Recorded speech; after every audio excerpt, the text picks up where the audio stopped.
Becoming Brigitte, saison 2, épisode 2, fait par Candace Owens. Candace Owens ouvre son émission sur Brigitte Macron, née trogneux, et les zones d'ombre entourent son identité. Elle annonce ce que vous allez entendre n'est pas une théorie, mais une série de faits, de documents et d'archives. Et plus on avance, plus les coïncidences deviennent inquiétantes. Un spectateur lui a envoyé un document troublant, un certain Jean-Marie Trogneux, apparu dans un registre d'entrée aux États-Unis en 1961. Un nom rarissime, peut-être lié à Jean-Michel Trogneux, le frère aîné de Brigitte, mystérieusement effacé des archives publiques. Et déjà, Candace Owens établit un parallèle glaçant. Dans la série The White Lotus, on montre sans raison un baiser incestueux entre deux frères riches. Pourquoi banaliser de telles images? Et pourquoi ce terme White Lotus apparaît-il aussi dans ses recherches historiques sur les trogneux? Elle avertit son audience, je vous le dis les gars, tout cela devient vraiment fou. Candace introduit un principe psychologique très simple. Un chien non touché reste calme. Un chien touché, lui, hurle. Autrement dit, les réactions disproportionnées révèlent souvent la vérité cachée. Et elle donne des exemples. En 2023, elle tweet « Aucun gouvernement n'a le droit de commettre un génocide. Simple, mais Dave Rubin, animateur médiatique, explose de colère. L'accuse d'ignorer les crimes du Hamas. Réaction violente, démesurée. 2 ans plus tard, un rapport du Guardian révèle que 83% des morts à Gaza étaient des civils. Rubin avait-il peur que la vérité éclate? Même schéma en 2022, lorsqu'elle critique Freud pour avoir couvert des abus pédos. Les médias la traitent d'ignorante, mais ses recherches confirment que Freud protégeait en réalité les puissants et leurs vices. Chaque fois que Candace touche juste, un chien touché hurle et elle le rappelle. Plus les réactions sont fortes, plus elle signale qu'un air a été atteint. Candace plonge dans le livre Chaos de Tom O'Neill, un travail de 20 ans qui montre que l'affaire Charles Manson n'est pas une simple folie hippie, mais une expérience sociale encadré. Un psychiatre ressort du lot, Jolie West, psychiatre, hypnotiseur, agent de la CIA, et il est lié au programme MKUltra. En 1962, il injecte du LSD à un éléphant, Cusco. Résultat, l'animal meurt en convulsion. Une expérimentation brutale, inhumaine, mais révélatrice. En 1966, Jolie West est en stage à Stanford. Officiellement, il étudie les hippies et le LSD. Officieusement, comme O'Neill l'a prouvé, il infiltrait la contre-culture, récoltait des données pour la CIA. West a toujours nié ses liens avec MKUltra, mais ses archives personnelles retrouvées après sa mort disent tout l'inverse.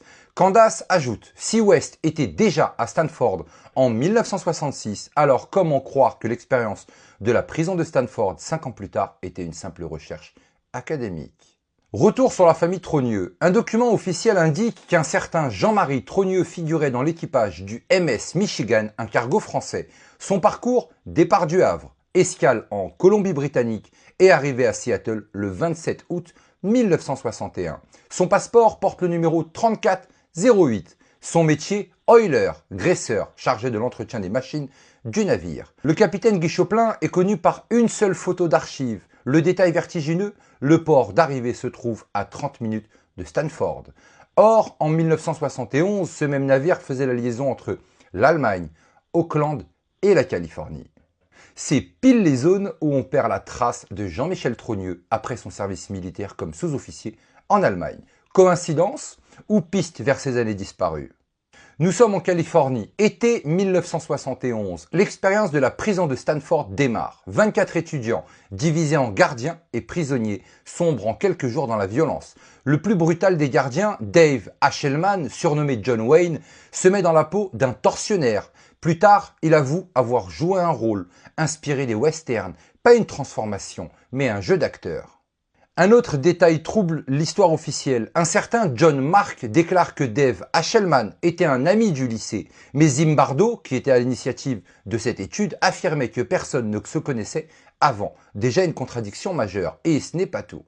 Un prisonnier, le numéro 2093, apparaît sur certaines photos. Son visage étrangement proche de celui de Jean-Michel Trogneux. Zimbardo, lui, verrouille les noms des 24 participants. On sait qu'il a placé une taupe parmi eux pour influencer l'expérience. Alors, qui était le 2093 et pourquoi tant d'opacité? Candace rappelle que dans le procès lancé contre elle par Emmanuel et Brigitte Macron, leurs avocats ont mentionné 18 fois le nom MKUltra. Étrange, non?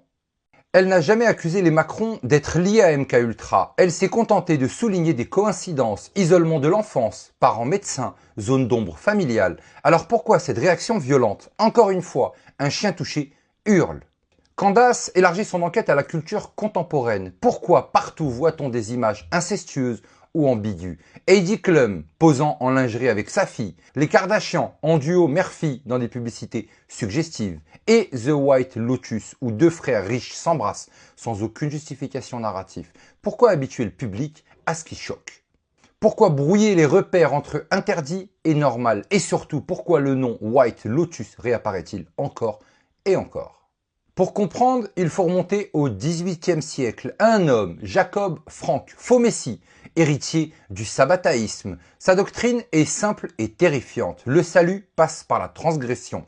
Inceste, profanation, inversion des lois religieuses. Ses adeptes se convertissent au christianisme, non par foi, mais pour infiltrer et détruire l'Église de l'intérieur. Beaucoup deviennent francs-maçons, manipulant la politique et la religion à la fois. Un de ses disciples, Moshe Dobruska, rebaptisé Franz Thomas von Schoffeld, rejoint même le club des Jacobins pendant la Révolution française. Candace fait le lien. Et si les transgressions culturelles actuelles n'étaient pas des provocations isolées, mais la continuité d'un projet ancien? Un dernier élément historique. Au XVIIIe siècle, un jésuite picard, François Théodore Trogneux, part en mission en Chine. En 1733, il arrive à Pékin. Mais en 1747, il est expulsé, accusé de sympathie avec la secte du Lotus blanc, The White Lotus. Cette secte millénariste, syncrétique et subversive prônait la fin du monde, les pratiques sexuelles déviantes et la rébellion contre l'ordre impérial. Le lien glaçant, le nom White Lotus traverse les siècles, attaché à la famille Trogneux.